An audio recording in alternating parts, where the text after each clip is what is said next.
ജനനായകനെ ഹൃദയത്തിൽ സ്വീകരിച്ച മലയാളക്കര.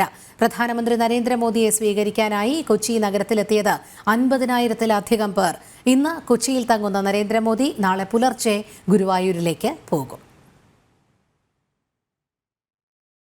കൃത്യം വൈകുന്നേരം 6:50 നെടുമ്പാശ്ശേരിയിൽ വിമാനമിറങ്ങിയ നരേന്ദ്രമോദി പിന്നീട് നേരെ ഹെലികോപ്റ്ററിൽ നാവികസേന വിമാനത്താവളത്തിലേക്ക് 7:45 കാത്തുനിന്ന 10,000-കണക്കിന് പേരെയും ആവേശത്തിലാഴ്ത്തി രാജ്യത്തിന്റെ പ്രധാന സേവകൻ മഹാരാജാസ് കോളേജ് ഗ്രൗണ്ട് ജംഗ്ഷനിൽ നിന്നും തുറന്ന വാഹനത്തിൽ സഞ്ചാരം ആരംഭിച്ചു.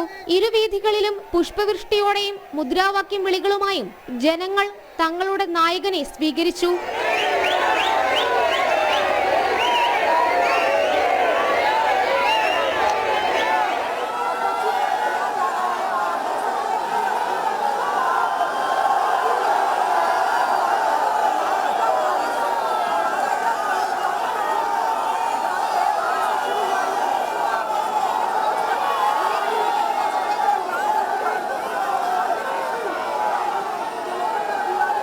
മഹാരാജാസ് കോളേജ് ഗ്രൗണ്ട് ജംഗ്ഷനിൽ നിന്നും ആരംഭിച്ച road show hospital road junction വഴി 1.3 കിലോമീറ്റർ പിന്നിട്ട് പാർക്ക് അവന്യൂ റോഡിലാണ് സമാപിച്ചത്.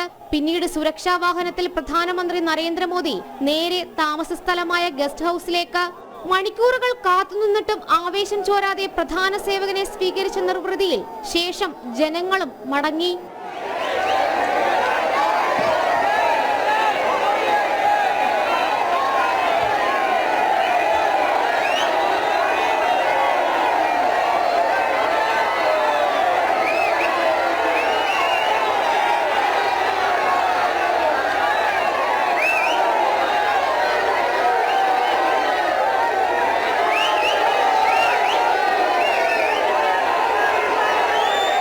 ജനം, കൊച്ചി.